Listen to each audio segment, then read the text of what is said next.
The ability of a successful company to add functionality to its product has long been upheld. In the old generation, if one kid bought a PlayStation 2 and the other kid bought an Xbox, at his house you played PlayStation, at your house you played Xbox. Now that it's online, all those early buyers who you want to play with, they've got their reputation online of who they are and how good they are at these games. I've always been amazed by Da Vinci, because he worked out science on his own. He would work by drawing things and writing down his ideas. Of course, he designed all sorts of flying machines way before you could actually build something like that. The nuclear industry has this amazing record, even equipment from generations 1 and 2. But nuclear mishaps tend to come in these big events, Chernobyl, 3 Mile Island, and now Fukushima, so it's more visible. The most interesting biofuel efforts avoid using land that's expensive and has high opportunity costs.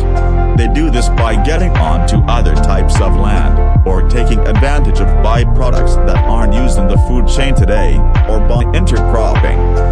They do this by getting onto other types of land, or taking advantage of byproducts that aren't used in the food chain today, or by intercropping.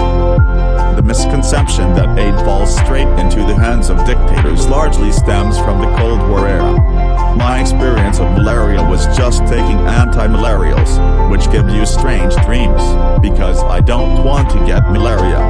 People are always coming up to me and saying, "I heard your dad's speech, and it's really great."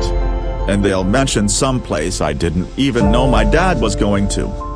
It's the poorer people in tropical zones who will get really hit by climate change, as well as some ecosystems, which nobody wants to see disappear. When Ford sells a car, a dealer isn't allowed to take out the engine and put a different one in. When a newsstand sells the Washington Post, no one can go to the newsstand and pay them to rip out the classified section and put their own classified section in. If they could, they would do so.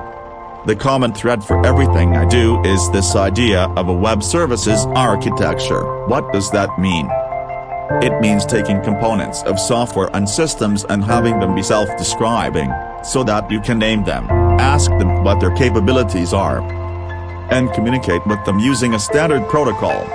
With tech companies, whoever's the leader is always questioned. They say, "Is this the end of them?" And there's more. More times people think that's the case than it really is the case. Nobody spends any money on smallpox unless they worry about a bioterrorist recreating it. I'm not big on to-do lists. Instead, I use email and desktop folders and my online calendar, so when I walk up to my desk, I can focus on the emails. I flagged and checked the folders that are monitoring particular projects and particular blogs.